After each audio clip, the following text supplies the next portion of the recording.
Nigel Faraz রাজনীতি থেকে অবসর নেয়ার পর আবারও ফিরে এসেছেন। এটা এখন আর কারো অজানা নয়।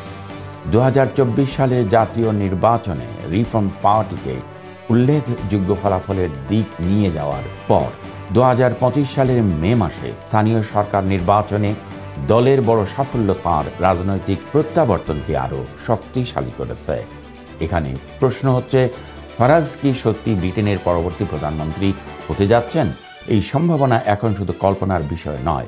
ইউটিউব চ্যানেল ম্যাকাভার্স প্রকাশিত একটি নতুন ভিডিওতে পরিসংখ্যান ও বিশ্লেষণ দেখানো হয়েছে, যা ইঙ্গিত করে যে ফারাজ প্রধান দুই দল কনজারভেটিভ ও লেবারকে একের পর এক পেছনে ফেলছেন। তিনি মূলধারা রাজনীতিকে এরকম ভেঙে দিচ্ছেন, ঠিক যেমন একসময় বরিস জনসন করেছিলেন।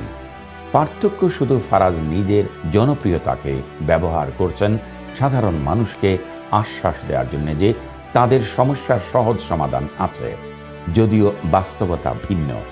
এখনও ফারাজ প্রধানমন্ত্রী হননি, কিন্তু তিনি ইতিমধ্যেই দেশের রাজনীতিতে গভীর প্রভাব ফেলেছেন।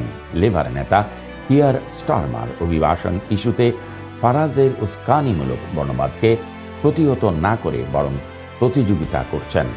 অপরদিকে কনজারভেটিভ নেতা কেমি ভার্ডিনকে বুঝে গেছেন যে দলের পুনর্গঠন করার জন্য তাঁর কাছে 4 বছর সময় নেই, কারণ ফারাজ প্রতি বছর মে মাসে স্থানীয় নির্বাচনে আঘাত হানবেন। এই পরিস্থিতিতে রাজনৈতিক বিশ্লেষকরা সতর্ক বার্তা দিচ্ছেন, একসময় ডেভিড আইক টার্কোয়াজ রঙে জনপ্রিয় হয়েছিলেন, আর এখন সেই রঙেই ফিরছেন ফারাজ। জনগণকে সতর্ক থাকার আহ্বান জানিয়ে অনেকেই বলছেন, ইতিহাস যেন পুনরাবৃত্তি না হয়।